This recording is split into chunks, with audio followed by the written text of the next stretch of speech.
पिछले टर्म पे हम लोगों ने इनर्शिया टेंसर को समझने की कोशिश करी और कहाँ से शुरुआत करी थी ये याद दिलाने की ज़रूरत है या आप ही में से कोई बताए कि कैसे हम लोग इनर्शिया टेंसर पर पहुँचे थे। हम लोगों ने एंगुलर मोमेंटम J को डिफाइन किया था या L को R क्रॉस P लिखा था और इसी को हम लोगों ने R क्रॉस P लिखा था और इसमें M को बाहर निकालते हुए R क्रॉस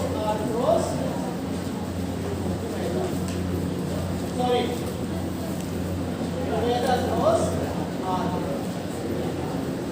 फिर हमने इसको A cross B cross C वाले फॉर्मूले से आगे बढ़ाया था। मैं रिपीट नहीं करने जा रहा।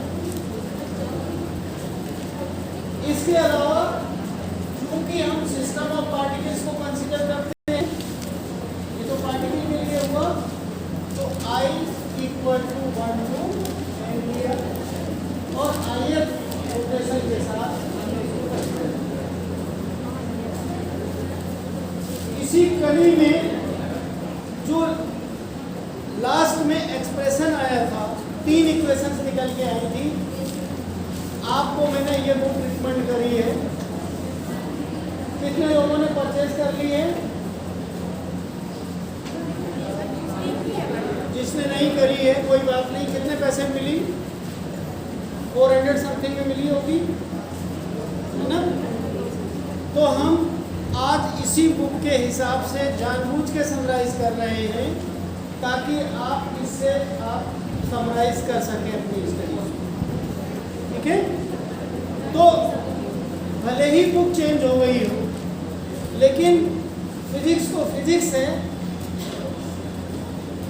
एक ही रहेगी। न्यूटन्स लॉज ऑफ मोशन चाहे आप इस बुक में पढ़ें, चाहे दूसरी बुक में, चाहे तीसरी बुक में। तो जो इक्वेशंस आई थी हमने ये जानते हैं अच्छे तरीके से, L equal to LX i cap plus LY J cap plus LZ K cap बताया आपको। इसमें से जब हमने इसको सॉल्व किया था आगे, और सॉल्व किस अंदाज में किया था बताएंगे आप? इसमें आपने RI को लिखा था XI cap plus YJ cap plus ZJ cap और ओमेगा को लिखा था omega XI cap omega YJ cap plus omega ZK cap. इसी तरीके से याद है क्या किया था? RI cross RI dot RI, यही तो किया था। ओमेगा माइनस, इस तरीके से हम जब आगे बढ़ते गए अपने आप हम यहाँ तक पहुँच गए थे।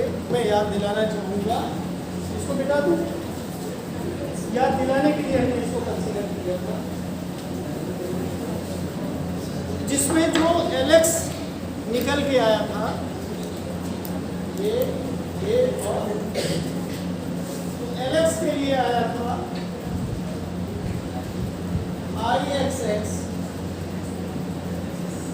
Omega X plus IX omega Y plus IX omega J। माने पहला ओमेगा X, दूसरे में ओमेगा Y, तीसरे में ओमेगा J।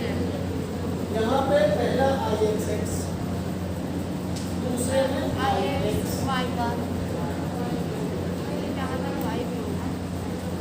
IXY, यहाँ XJ। ये था। इसमें कुछ मिसप्रिंट दिख रही है या मुझे दिखाई नहीं दे रहा है, इस तरीके से है।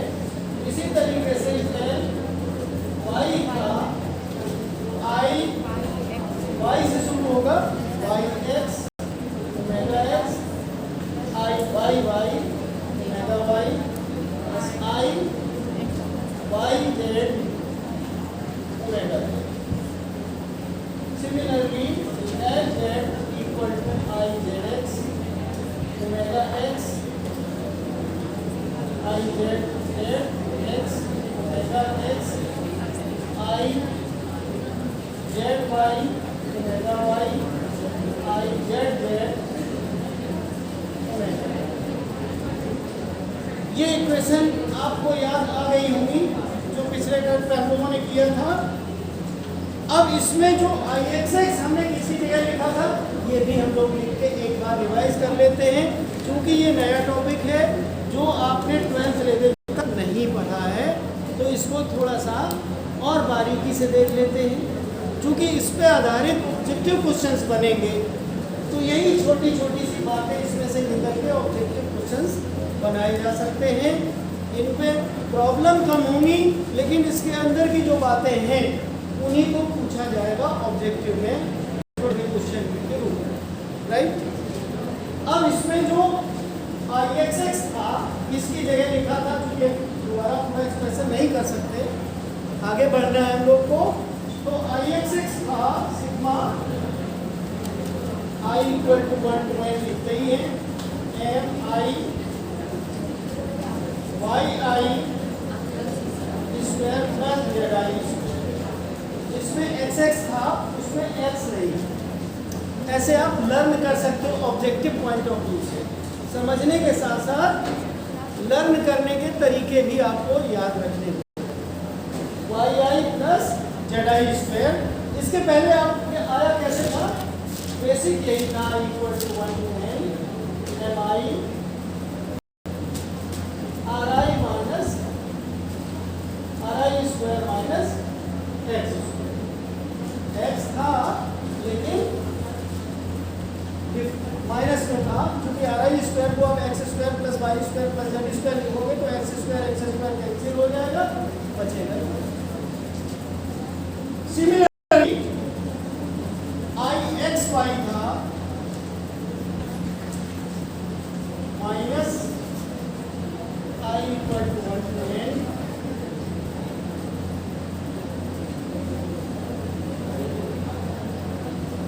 M I x I y और आई एक्स जेड था minus m I x I z आई।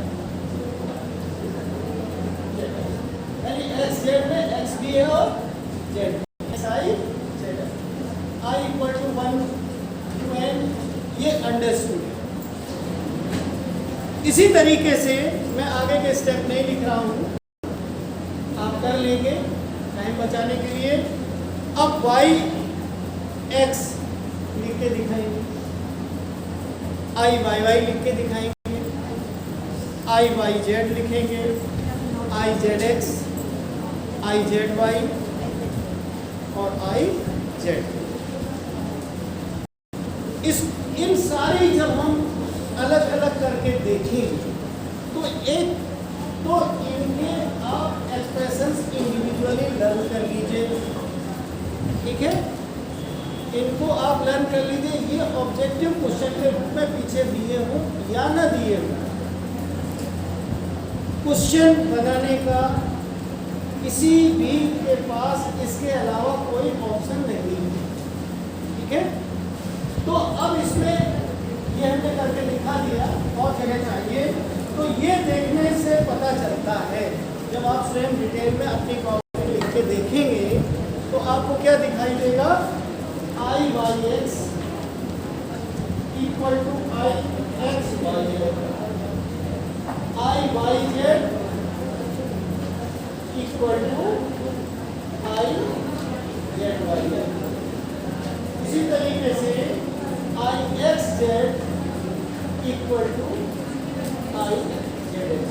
मतलब ये आपस में बराबर निकलेंगे जब आप सारे कंपोनेंट्स को अलग अलग करके लिख के देखेंगे, ठीक है। फिर उसके बाद हम लोगों ने क्या किया था, उनको मिला दूं, इनसे हम लोगों ने एक इक्वेशन बनाई थी मैट्रिक्स के रूप में, याद है, किया था ना अपने टाइम पे। तो इसमें हम लोगों ने दोबारा ना लिखना पड़े तो हम इसी में इसको मिटा दे रहे हैं, ठीक है। जो इनर्शिया ये जो टर्म्स हैं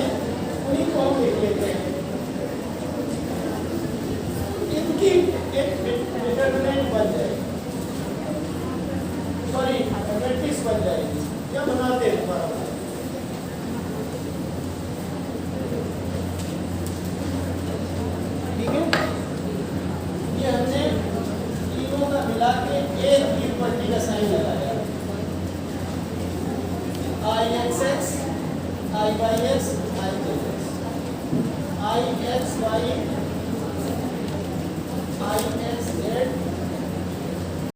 अब बिना बिना बुक या कॉपी को देखे हुए आप खुद सोचें, y x then I by y, I by z। एक क्रम से चलेंगे तो सब लिख जाएंगे, I z x, I z y, I z। और इनको जो ओमेगा हमने मिटाए थे यहाँ पे कॉलम के रूप में omega x, omega y, omega, यहाँ तक हम लोगों ने कर लिया। याद आ गया कि नहीं? यहाँ तक हम लोग पहुँच चुके थे पिछले क्लास में। अब इस इन्होंने जो इनका स्टाइल है, क्योंकि आपके पास है ये, तो उसी नोटेशन में इन्होंने लिखा है इट में ऑल्सो बी रिटेन, माने जो इक्वेशन इन्होंने एट के रूप में लिख रखी है कि इस इक्वेशन को हम एक और सिंपलेस्ट फॉर्म में लिख सकते हैं। कैसे लिख सकते हैं?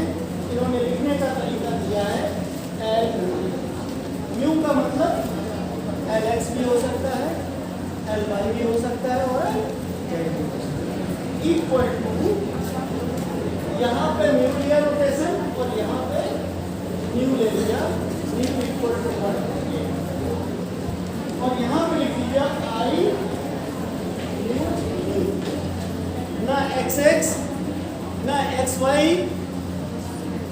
ना, मतलब जो लाइन आपने रोटेशन यहाँ पे दे रखे हैं उनको सिंगल रोटेशन से 1 से 10, ठीक है।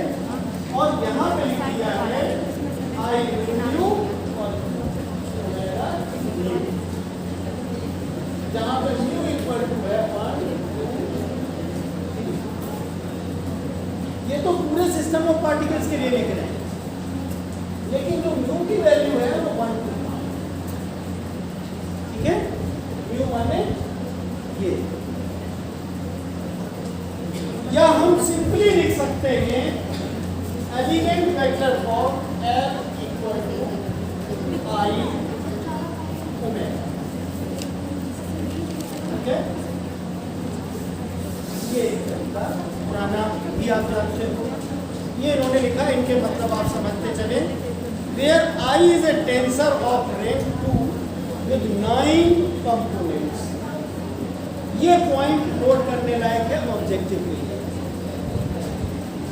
I is a tensor of rank। ये पूछा जा सकता है कि मोमेंट ऑफ इनर्शिया कितने रैंक का टेंसर है? I is a tensor of rank, और इनके कंपोनेंट्स कितने हैं? कंपोनेंट्स अगर पूछे जाते हैं ऑब्जेक्टिव में तो ये याद करिए, 9 कॉम्पो, और कंपोनेंट्स आपने देख लिए कौन से 9 कंपोनेंट्स हैं, ठीक है। सच एज आई को इस ढंग से भी लिख सकते हैं, ये बेटा दो क्या?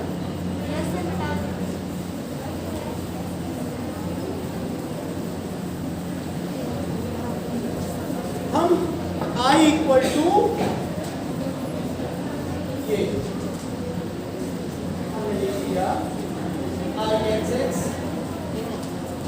आई x y, I x z, यहाँ वाई से शुरू होगा, y x, y y, y Z, I Z x, I Z y, I Z z, equals to एक नया नोटेशन भी दिया जाता है जब हम एक्स वाई जेड की जगह पे हम 1 2 3 लिखें, जैसा कि ऊपर हमने लिखा था म्यू इक्वल टू 1 2 3, तो कहीं कहीं पे आपको इस तरीके से भी लिखा मिलेगा आई 1 1 1 2 1 3।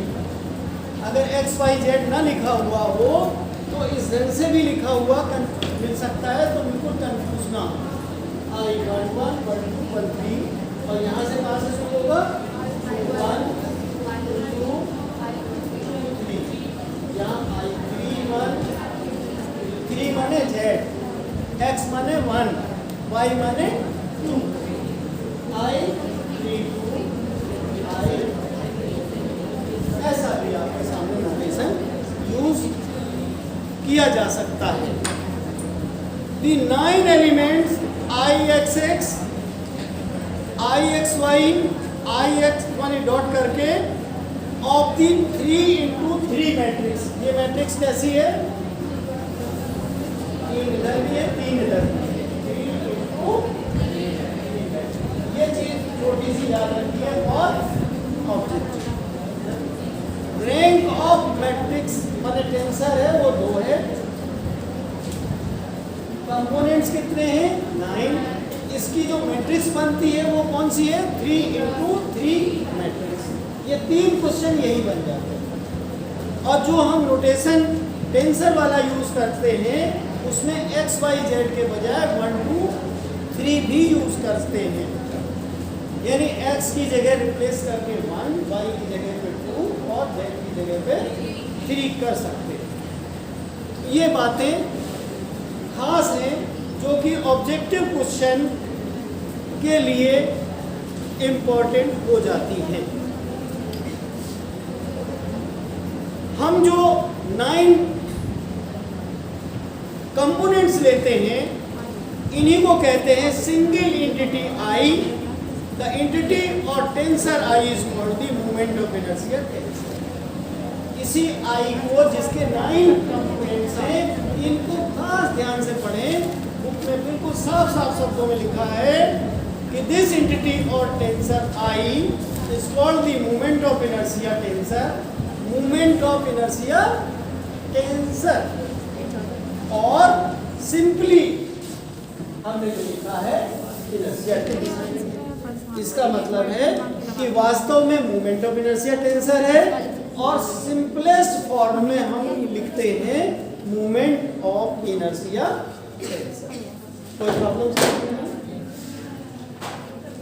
मतलब बोलचाल की भाषा में जैसे कहते हैं दीपक चतुर्वेदी, तो सिर्फ कभी कभी कहते चतुर्वेदी जी।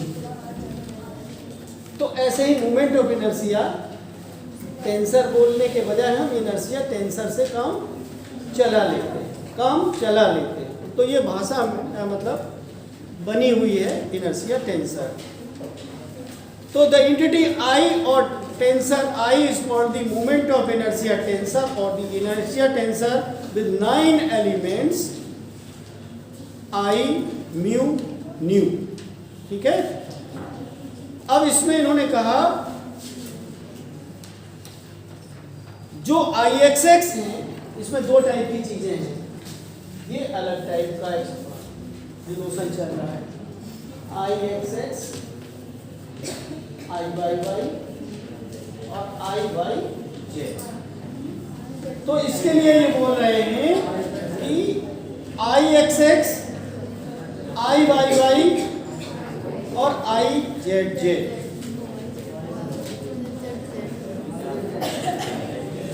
ये movement of inertia about the body axis कहलाता है। क्या कहते हैं? Movement of inertia about the body axis. ये छोटी छोटी चीजें हैं। जब महीन कोई क्वेश्चन कॉम्पिटिटिव लेवल पे तक पूछा जाता है तो ये चीजें ध्यान रखनी होगी। जो कंपोनेंट्स आए हैं इनमें से कंपोनेंट्स IXX, IYY, IYZ को movement of inertia about the body axis कहा जाता है। ठीक है। और जो बची वाली है या इनको प्रिंसिपल मूवमेंट ऑफ इनर्शिया भी कहते हैं। क्या कहते हैं? प्रिंसिपल, है ना। प्रिंसिपल ये 3 हो गए। Principal movement of inertia about the corresponding axis. Principal movement of inertia, ठीक है। प्रिंसिपल मूवमेंट ऑफ इनर्शिया, ठीक है। जो भी गिवन एक्सिस हैं, जो एलिमेंट्स दूसरे वाले हैं इनको कहते हैं प्रोडक्ट्स ऑफ इनर्शिया। 3 में से जो बच गए, कितने बचे 9 में से?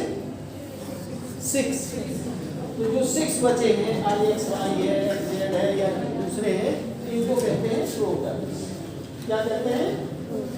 प्रोडक्ट्स। इसको आप इसमें से पढ़ लीजिएगा, आपको सब समझ में आ जाएगा। ये प्रिंसिपल हो गए 3 और बचे हुए 6 प्रोडक्ट्स, राइट।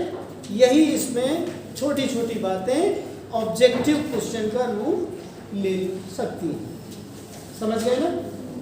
अब हम लोग इसमें कुछ अच्छी चीज़ भी दी है इस बुक में, जो कि आपके ऑब्जेक्टिव पॉइंट ऑफ व्यू से और कंसेप्चुअल पॉइंट ऑफ व्यू से इम्पॉर्टेंट है। मैं इसको पढ़ के सुनाता हूँ, जरूरी होगा लिखूंगा बोर्ड पे। जिनके पास बुक्स हैं वो अपने आप देख ही लेंगे। पहली बात, इन्होंने सम इम्पोर्टेंट प्रॉपर्टीज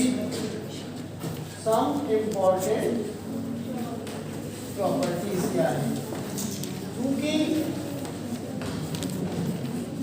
ऑब्जेक्टिव होना है तो एक एक चीज जो है ध्यान से करें, यही ऑब्जेक्टिव क्रिटिकल क्वेश्चंस बन जाते हैं। पहली भी बात लिखी है, the moment of inertia tension is symmetric. पहला है moment of inertia tension is symmetric. Symmetric का मतलब जानते हैं आप? हिंदी मीडियम वाले सिमेट्री शब्द को जानते हैं? जानते हो?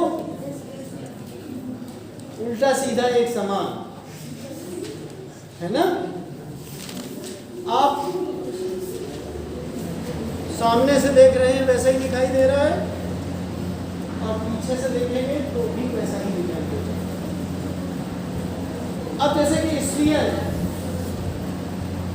वो सिमेट्रिक है ऑल अराउंड, है या नहीं?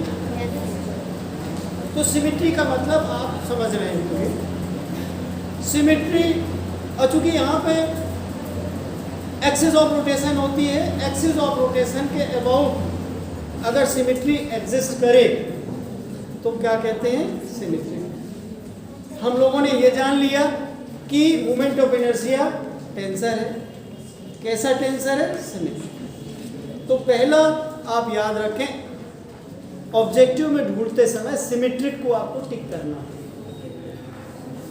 तो moment of inertia tensor is symmetric, that is I mu nu equal to, इसका मैथमेटिकली हम ये कहेंगे, चाहे आप म्यू न्यू लिखें equal to I mu v, ये बराबर होने का मतलब सिमेट्रिक।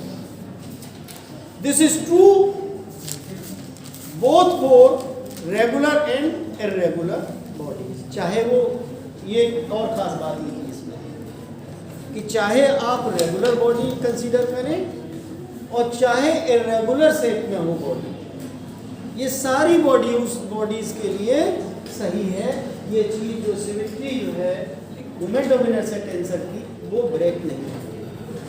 पहला पॉइंट। अब दूसरा पॉइंट हम लोग समझते हैं। दूसरा पॉइंट ये कह रहा है, जो इस बुक में गिवन है और एकदम बढ़िया से दिया हुआ है, सरल भाषा में दिया हुआ है, the axis in the body for which the products of inertia are zero for all mu nu. हो सकता है कि जो प्रोडक्ट्स आए हैं, 6 प्रोडक्ट हैं उसमें, वो जीरो हो जाएं कहीं किसी प्रॉब्लम में, किसी बॉडी के लिए हो सकता है। तो उसके लिए आप सुन लीजिए, the axis in the body for which the products of inertia I mu nu करके लिखते हैं, नोटेशन हमने वो दे रखा है, are zero for all mu nu are called principal axis of inertia. माने और जीरो हो जाएंगे तो अब बचेगा क्या?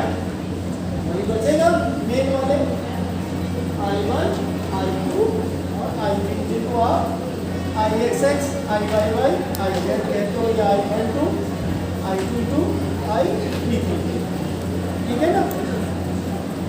उसके बाद इन्होंने लिखा, for such axis the components are generally written as IX, IY, IJ respect. IX भी लिख देते, फिर जरूरत नहीं होती कि 2 लेटर से करें। नेक्स्ट पॉइंट है थर्ड, और rigid body with cylindrical symmetry, माने बॉडी जो है हमारी सिलिंड्रिकल फॉर्म में होती है। अब सिलेंडर होता है, सिमेट्रिक होता है। For bodies, rigid body with cylindrical symmetry, the axis of cylinder is generally taken as the principal z-axis. जो x-axis जो सिलेंडर की जो एक्सिस होती है, इसको z-axis की तरह इस्तेमाल करते हैं। क्या करते हैं? ये बेसिक पॉइंट है। और a rigid body with cylindrical symmetry, the axis of cylinder is generally taken as principal z-axis. Principal शब्द लगा दिया, प्रिंसिपल जेड एक्सिस। एक एक बात ध्यान रखनी है, and x axis are symmetrical, ठीक है। thus we have I x x equal to I y y और I x equal to simply मैंने इसके बजाय हम I x equal to I y कह सकते, ठीक है। इसको z एक्सिस मान लिया और आप इधर और उधर जो एक्सिस हम कंसीडर करोगे उनके एक्सिस को, चूंकि 3 म्यूचुअली परपेंडिकुलर एक्सिस आप लेओगे, बॉडी की एक्सिस्टेंस 3 डायमेंशनल होती है। हमने एक्सिस ऑफ रोटेशन इस सिलेंडर की बॉडी को मान रखा है, जिसको हम प्रिंसिपल जेड एक्सिस कहते हैं। अगर हम ये एक्सिस लेते हैं आई एक्स और आई वाई, ये बराबर आएंगी, ये बता, ओके, कोई प्रॉब्लम समझने में? ये इसके प्रॉपर्टीज में आता है। फिर हम लोग लेते हैं, ठीक है, in general a rigid body is said to be symmetric if two its principal moments of inertia are equal. माने इसी बात से हमने ये कंक्लूड किया इसमें कि अगर दो बराबर निकलते हैं तो बॉडी सिमेट्रिक है। अब हम लोग पॉइंट नंबर 4 पे आते हैं, ये हो गया, और 4 पे आते हैं। सिर्फ गिनती लिख रहे हैं और मैटर लिखने की जरूरत नहीं है।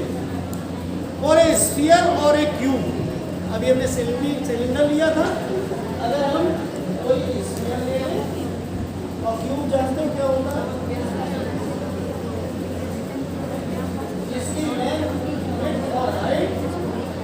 तीनों साइड इक्वल होती है तो क्या बनता है? क्यूब। तो फॉर ए स्फीयर और cube with origin at the centre, माने इसका सेंटर भी ओरिजिन होगा, इसका सेंटर भी ओरिजिन होगा। द 3 एक्सिस आर सिमेट्रिक, माने अगर इस बॉडी को लोगे, स्फेरिकल बॉडी को या क्यूबिकल बॉडी को लोगे और इसके सेंटर को आप ओरिजिन मानोगे तो the 3 एक्सिस आर सिमेट्रिक, ये सिमेट्रिक होंगी।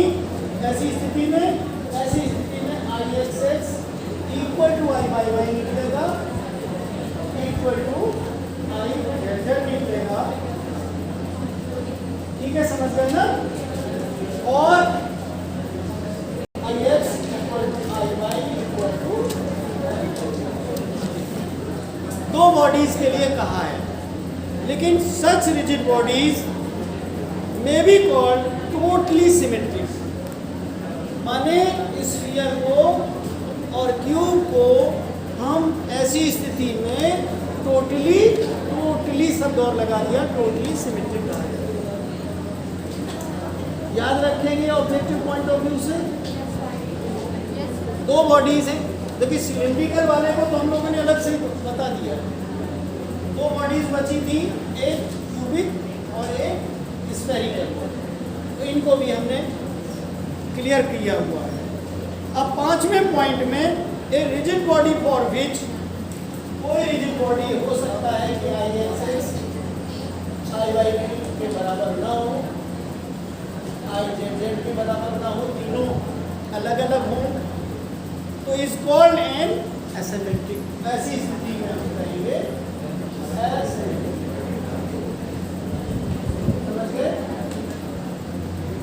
इसी तरीके से ये रिजिड बॉडी फॉर विच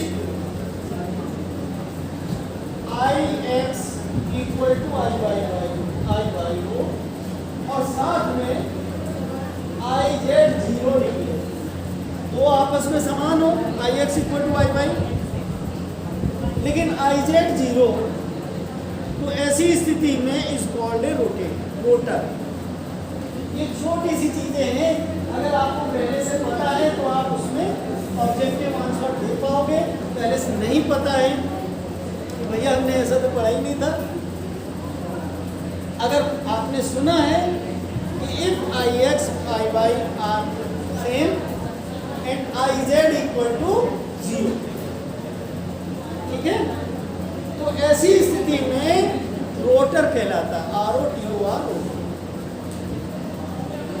ये तो आपका मोमेंट ऑफ इनर्शिया टेंसर के बारे में जितना मुझे बताना चाहिए था वो मैंने समराइज कर दिया। अब हम लोग जो यूनिट सेकंड है, मुझे लगता है सारे टॉपिक्स कवर कर चुके हैं। हाँ, ये बात सही है कि हमने बहुत ज़्यादा डिटेल में प्रॉब्लम्स नहीं करी और उसके अलावा मोमेंट ऑफ इनर्शिया का कैलकुलेशन भी नहीं करवाया, लेकिन हमने अपने पिछले साल के क्लासेस को अपने चैनल पे अपलोड कर रखा है, बुक आपके पास है। उससे आप अगर ज़रूरत समझते हैं कि हमें और अच्छे से जानना है, ऑब्जेक्टिव है, तो डेरिवेशन आप उसमें करने को आएगा ही नहीं एग्जाम में, ठीक है। लेकिन अगर फिजिक्स जाननी है तो उसके लिए हमको डेरिवेशन करना पड़ेगा, ठीक है। अगर आप जरूरी समझें तो एक आध चीज का डेरिवेशन मैं आज कर देता हूँ। एग्जाम्पल के तौर पे मैं समझता हूँ, मैंने डिस्क किया, सिलेंडर का हम इस एक्सिस के अबाउट मोमेंट ऑफ इनर्शिया निकालना और कैलकुलेट करवा दूँ, क्योंकि इसके अबाउट जो अगर इसकी आप रेडियस है, मास m है, तो इस एक्सिस के about I equal to m r square by d आता है। लेकिन अगर सेंटर ऑफ मास से पास होने वाली एक्सिस के अबाउट, लेकिन perpendicular to the length of the disc moment of inertia निकालते हैं, तो इसका फॉर्मूला आपने पढ़ा, आपको बताएगा क्या निकलता है, m l square by 12 plus बताएं आर स्क्वायर बाई। अब इसका डेरिवेशन अगर करना हो तो मैं करके बता दूं, क्योंकि ये शायद हमने क्लास में नहीं कराया। इसके लिए आपको एज्यूम क्या करना पड़ेगा, बताएं, हमने क्या कहा था, एक हमको एलिमेंट लेना होता है, मास एलिमेंट।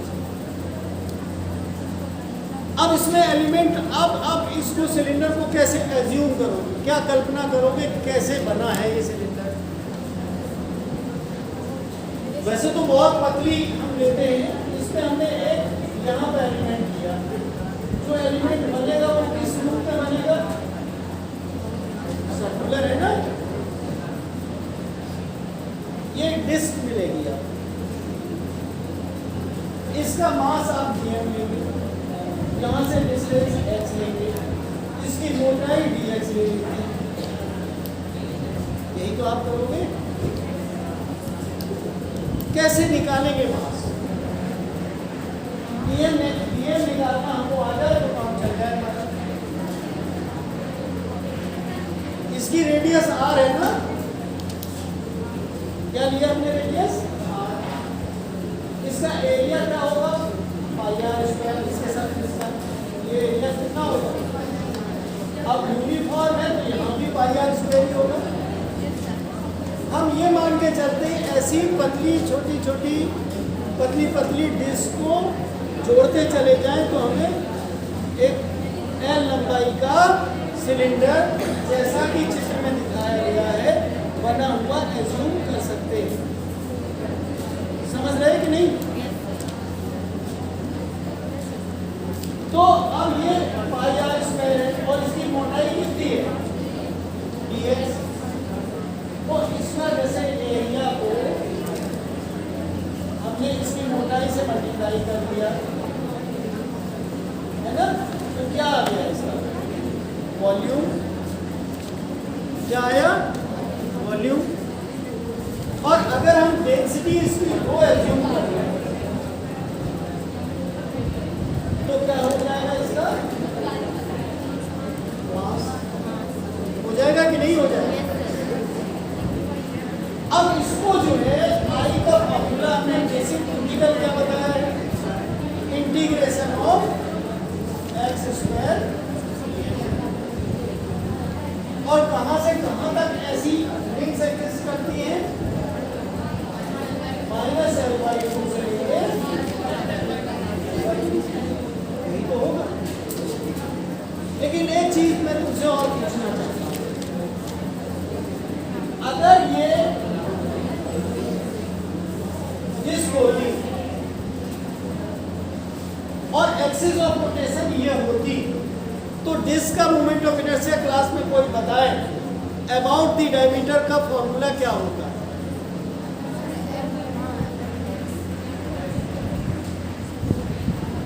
एम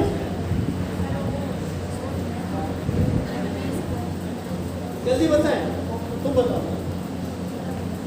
इसका moment of inertia about the diameter, about the diameter का मतलब एक्सिस ऑफ रोटेशन डायमीटर के डायमीटर है, शाबाश, mr²/4 आपने पढ़ा। लेकिन अगर हमारी एक्सिस ऑफ रोटेशन यहाँ ना होके यहाँ है तो इसमें थ्योरम ऑफ पैरेलल एक्सिस लगानी पड़ेगी। ऐसे ही कंसेप्ट लगा के जो तुम्हारे बुक में किया गया है मैं उसी को फॉलो करते हुए करके दिखाना चाहता हूँ, क्योंकि आपके हाथ में जो बुक होगी उसी के अनुसार मैं चलना चाहता हूँ, ठीक है। तो इसके लिए इन्होंने जो डिस्क लिया है, इसके लिए इन्होंने क्या किया है, मास जो इसका मोमेंट ऑफ इनर्शिया है वो क्या किया है इन्होंने, ये सबसे पहला स्टेप इन्होंने किया इसमें 1/4 मास इनटू रेडियस स्क्वायर, ठीक है, यही तो लिखा। अब मास की जगह पे क्या लिखोगे 1/4 बताया, तो मास की जगह पे क्या लिखोगे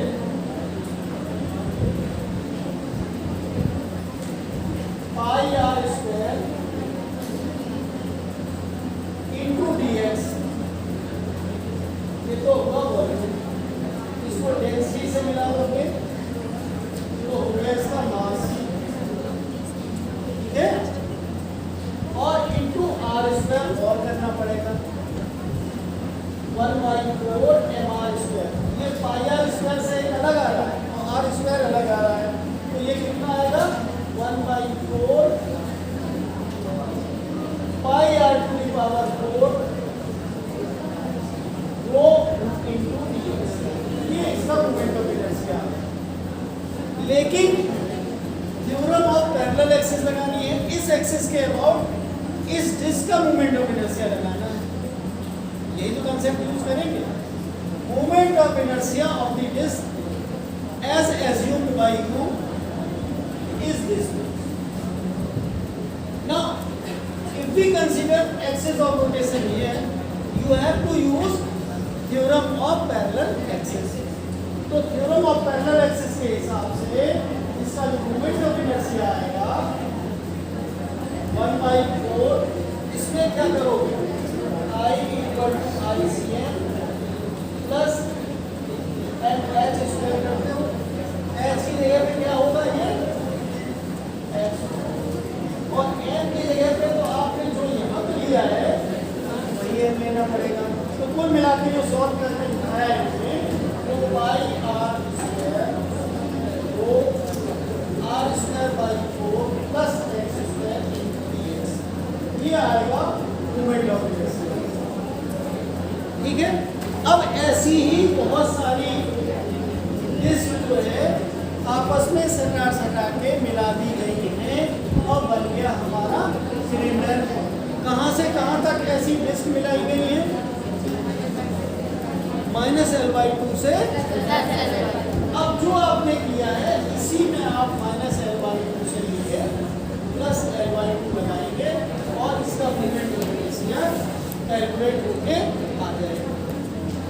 ये इसका बेसिक है जो हमने x² जो लिया था जनरल में, उससे थोड़ा सा अलग हटके ये वेरिएशन है, इसलिए मैंने इसको कंसीडर किया। समझ गए क्या? हमने क्या किया, एक डिस्क एज्यूम करी सिलेंडर के अंदर, उसका मास dm कंसीडर करते हुए हमने उसका डायमीटर के अबाउट मूवमेंट ऑफ इनर्शिया उसी मास के हिसाब से निकाल दिया, रेडियस आपकी।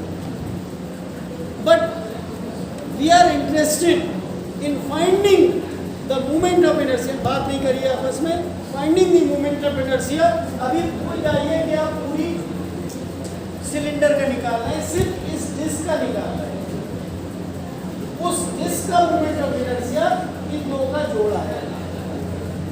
फिर नेक्स्ट स्टेप ये है कि हमने सिलेंडर का निकालना, और सिलेंडर में ऐसी डिस्क -L/2 से लेके +L/2 तक हैं बहुत सारी डिस्क।